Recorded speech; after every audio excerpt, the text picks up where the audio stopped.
in the battle for custody of Alexander Isak, Liverpool Football Club. You are not the father.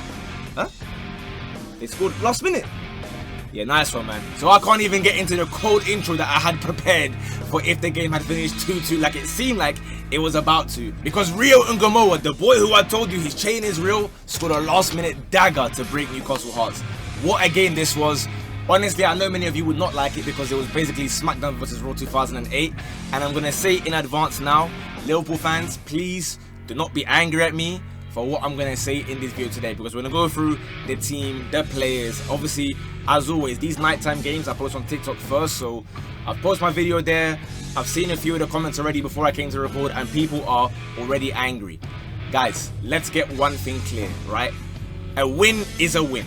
To be champions, you must win at all costs, even at your worst. But can we shake hands and agree this is one of the jammiest and worst wins maybe of all time? We're going to get into it. Let's go first of all to the lineup so we can see who was playing and what impact everyone had. I've put it on country because you know me, I don't want to see no ratings apps or whatever. I don't believe in all that. I know what I saw with my eyes. And look, let's keep it real from minute 1 to minute 90 as always.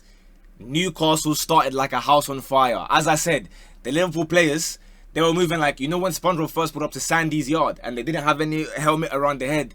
He just said, I need water, I need water. They couldn't breathe, guys. The atmosphere was electric, obviously, with the backdrop of the entire Isak saga going crazy. I think I saw a tweet. I don't know if it was true or not, so apologies if this is fake news. One of the people on the board or the owners or whatever from Newcastle were tweeting, get into him, and then deleted it. So that's a bit crazy, but clearly they had that mentality because Joe Linton flew in fairness to him, went for the ball, didn't get it. No yellow card, whatever. It's the first tackle of the game, fine. The issue lies afterwards because now Liverpool fans are going to pretend that because of that, everything that happened afterwards is completely fair and acceptable. Guys, the amount of elbows I was seeing from Liverpool players into Newcastle back of their heads or chests or wherever. These men, by minute 10, were the ones that were playing more rough. It got so dire. They were that much in the washing machine cycle, spinning. Alisson had to time waste. Not because he bugs out. We know Alisson. He's the best keeper in the league. If not the best keeper in Premier history. Just maybe behind Czech, if you will. Guys, it was Konate that was bugging out. This may be becoming a concern. I can't lie. Because I'm a big Konate fan. But after game 1, doing this again, not good enough. It was all Newcastle. The only issue is there was no Isak. It really told. Because whenever Konate got beat, whenever the fullbacks were getting, ran through, it would be Elanga or Barnes or Gordon whipping it into nobody because they're waiting for the other one to be there, but they're all waiting to whip crosses in. So when they're all waiting for the crosses and there's no one in the box, Alisson collect. And for all the attack upon attack for half an hour, genuinely, like I said, Liverpool were fighting for their lives. I have no idea how it wasn't 2-3-0 at this point. A bit like, do you remember the game like a couple years ago where they put 5 past Spurs like in the first half or something like that?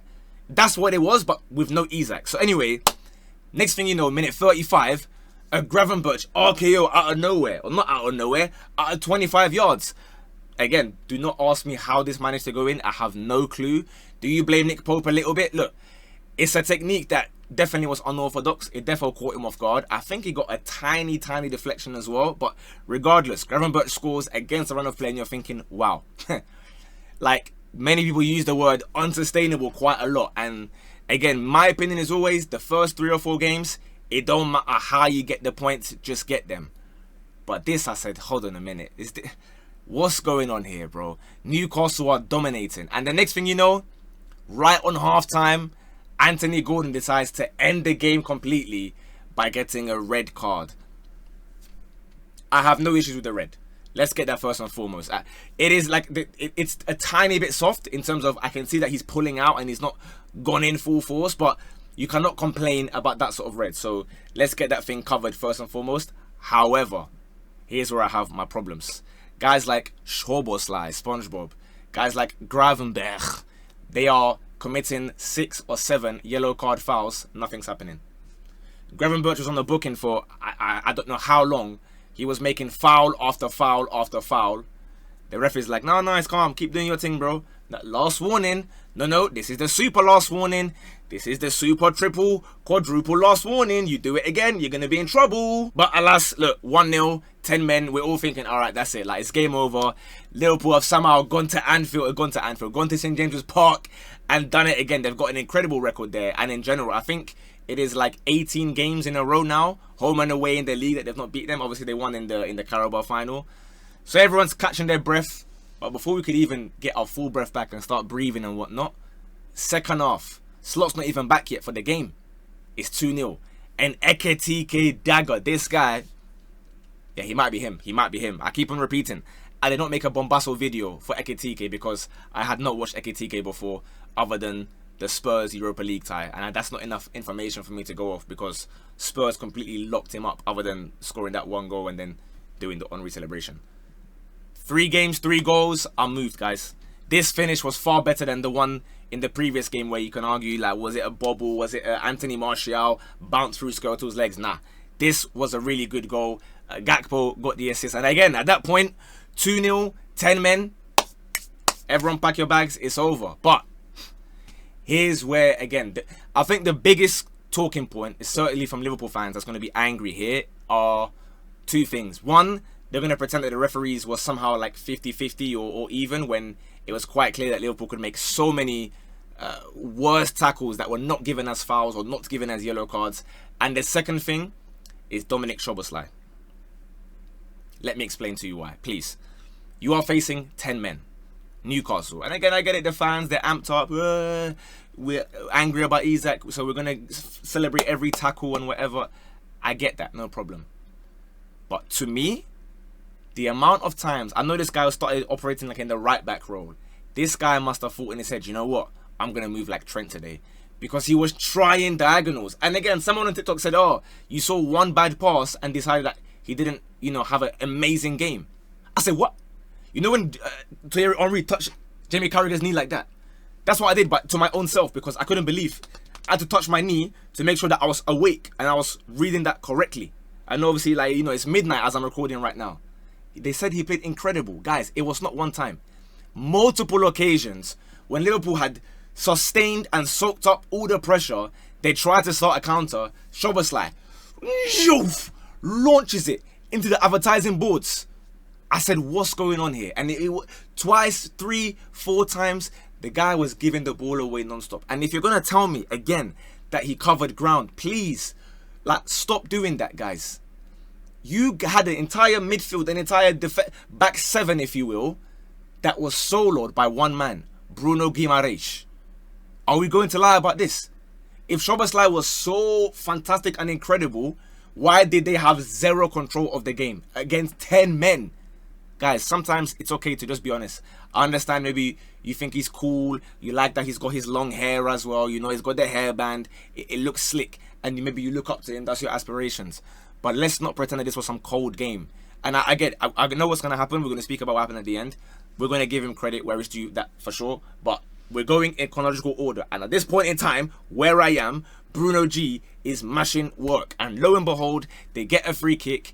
Kirkes, another one that I'm a fan of, but he has had a torrid start to life at Liverpool. Absolutely dunked on by Bruno G. From the cross comes in. There should really be not that much danger. But he's weak and feeble to it. And Bruno G, with the passion that he has, heads it in 2-1. You're thinking, nah, surely not, bro. This is the league champions. This is Arne Slot. This is a team that, no matter what happens, they can bang judge and find a way to win. But unfortunately, we look at the team here. Some players did not show up today. Mohamed Salah. Look, if I'm going to speak, then they're going to just start crying and shouting again. But I don't understand, like, when a team plays well, I'm going to have good things to say. When a team stinks it up like this, you know me, obviously the result matters. That's the most important thing, in fact. Not just matters, it's the most important. But I am commenting on the game. I can't pretend that I didn't watch the first 99 minutes of this game and just tell you, yep, Liverpool won, Salah got an assist, so it was beast, well done, let's all go home. No, I have to tell you what I saw, because maybe these are signs of things to come, or maybe it's an anomaly. Let's wait and see. 2-1. Newcastle are now throwing the kitchen sink at it. In fact, there was a point where on Sky, they said like in the last 5 or 10 minutes the possession was 90% to Newcastle, 10 to Liverpool. Newcastle was suffocating them with 10 men. 10 against 12, might I add. Because again, Gravenberch is allowed to grab guys and pull them, hug them like he's bear in the big blue house. In those episodes, no penalty. The same thing that we're seeing penalties for this entire weekend. Gravenberch, nah, keep on doing your thing, bro. I know you're in the yellow. Keep on doing your thing. So in the end, by hook or by crook, Newcastle have brought on a couple of new names now as well. We've seen Ramsey on. We've seen Osula on. In the 88th minute, you're thinking, this is it. This is the moment. Osula's through. Konate again. Spinning around, dizzy. I don't know what. He's moving like, remember that show back in the day? Roly Poly Oly. He's moving like that. You don't know what one. Maybe he was at Notting Hill Carnival today. I don't know. Bang. 2-2. You're thinking, you know what? Newcastle, for every neutral watching that doesn't care about the result, fully deserved. That's a valiant performance. 10 men against the champions, and you've absolutely battered them. Deserved goal. 90 minutes arrives. You look at the board on the fourth official. 11 minutes. 11. I get it. There was some injuries. There were some delays. When is the last time we've seen 11 minutes added in a game? They tried that silly gimmick like around the World Cup for like, remember it was like 2 months or so where every game was like, all right, we're going to stop the clock for every single thing now, and every game is going to have 10 minutes. They dashed that away for like another year and a half until today. It arrived again. And what do you know? Despite Newcastle with 10 men looking like the favourites to go and get the win, it just so happens that once again, this guy, I'm not going to criticize. I'm not going to say anything bad. So, you know, we all watched the game. Nobody has to lie. We can just say what we saw. Salah plays a pass. The new brother they brought from Milan is Malik Thiaw. Terrible centre-back from what I've seen so far, by the way. I don't know where he's going, why he's pushed up like that. Gives the space for Szoboszlai. And here's where we put our hands up and say, fair play. Szoboszlai has dummied the ball. Look, all I'm going to say is maybe it's better when he just does not touch the football. Because when he tries to touch the football, we start seeing the cannons flying and going all over the gaff. When he decides to leave it and dummy it, suddenly Rio Ngumowa, 3 on goal, 1-on-1. I'm thinking he's going to take a touch here and try to bang it. No. The 16-year-old sensation. Again, I told you, this guy's chain is absolutely real. In pre-season, when I was watching Liverpool v Yokohama, so you guys cannot accuse me of being a lover of hater of anyone. I like to love football. That's it. And Rio, baller. Deserved his goal. First ever Premier League goal for him. It is one of the youngest goal scorers ever. If I'm not mistaken, he is 1 day older than Wayne Rooney when he whipped that top bins against Everton. So full credit to him. You know, well deserved. It was an iconic moment in terms of not only him being young, but do you guys remember when Stan Collymore closing in? When he scored to beat Newcastle as well, 4-3 in that iconic game back in 1996. For those of us who remember. Some of you won't remember, you weren't there, but you have a similar one now, I suppose. So, look, Liverpool win the game. There's not a lot of things I can say, again, that are positive other than you have to just win your games. It doesn't matter how you do it. But I want to give the Newcastle players some credit here. So, well, not Pope. First of all, that guy's terrible. The sooner Ramsdale starts playing, the better for them, even though he's not incredible himself. Trippier, absolutely honking. So, again, forget him. But the other side, Livramento. I know it's like 1 a.m. you're seeing this now, or you're watching it the next morning. Wherever you are, you may be on the way to work, you may be sleeping, you may be on the toilet. Applaud Livramento. That's someone that is very close to breaking into the England like starting 11 in my opinion. Dan Burn, fantastic. Shaw, bit meaty. Should have scored his goal, to be honest with you. Tonali, I don't know what I reckon Tonali had a cheeky acca on today, you know. I think he saw those like Paddy Power special offers today and said, you know what? Yeah, Liverpool have this win. Because he was taking shots from free kicks that were going out for throw-ins. He was doing all sorts of nonsense passes as well. But again, I'm sure because he's cool and he has long hair, we're going to pretend that he was beast again. Not at all. Joe Linton, to be fair, aside from how rash he was in the first like 3 minutes, I actually think he was pretty good. Just unfortunate that he got injured because obviously the other team were playing like complete violent thugs. And that's another thing, by the way. Let me know if you agree, whether you're a Liverpool fan or just neutrals, rivals, whatever. I felt as though the Newcastle fouls that were being made were definitely fouls, but they were more like go to win the ball and wipe the man, let him know you're there. A lot of the Liverpool ones, if you notice, like the Gravenberch one where he slides, you know, from behind. No attempt to play the ball whatsoever. They're just sliding in like headless chickens and getting the best of it. I'm seeing Florian Wirtz, by the way. His only contribution to this game was elbowing my man in the head. And look, again, we're not going to be reactionary. This is a honking start from Florian Wirtz. Terrible from Wirtz. But it is game 2. He was, let's be honest, he was never going to flourish today. We could all know, not even from minute 1, from minute minus 1000, when we knew that it was going to be Newcastle against Liverpool with the backdrop of Isak everywhere, he was never going to bang. So I'd argue, let me know if you think I'm wrong, Florian Wirtz was the worst player on the entire pitch, certainly from the starters anyway. Me and Gordon, we never get along anyway. I don't know why he's like some 50, 60 million guy. I've never ever rated him like that, and I probably never will, to be honest with you. Can't even tell you the last time this guy scored a goal. I think that's his 3rd career red card already from a young brother. Shocking player. But again, look, Liverpool get the job done. Let me know what you think of the result. Liverpool fans, please don't take this as like a hate thing or whatever, because I don't want it to be like a we're here for TikTok rage bait or trolling or whatever. I'm just giving you my honest thoughts. I think it's one of the worst wins I've ever seen. And that doesn't, like, at the end of the day, you shouldn't really care. In your eyes, it's, you know what? We got a win without McAllister, who was clearly missed. 3 points. St. James Park is done for this season. Let's go and enjoy. And so because of that, you should be able to say, you know what? I'm going to hold my hands up. We were terrible. I'm not going to try and pretend that Szoboszlai was class despite Liverpool getting completely dominated. I'm not going to pretend that we were incredible soaking up pressure, because guess what? Konate was one of the worst players on the pitch, as was Kirkes. It wasn't like it was a Jose Mourinho back to the wall, defend and hit him on the counter. No. If you enjoyed the video, or if you enjoyed the game at least, leave a like, comment your thoughts. These are the title favourites, so I don't think today has changed that in any way, but I reckon the Liverpool-Arsenal game will tell us a lot about where both teams lie.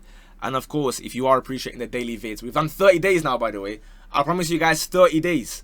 But I thought, you know what? For you guys, I'm going to carry on for a while with the daily vids. And as I have mentioned on Twitch earlier, if we do get to 50k subscribers on the road to that 100k plaque, I'll start doing live watch-alongs just for you lot. I'm seeing guys do their watch-alongs. I'm thinking, you know what?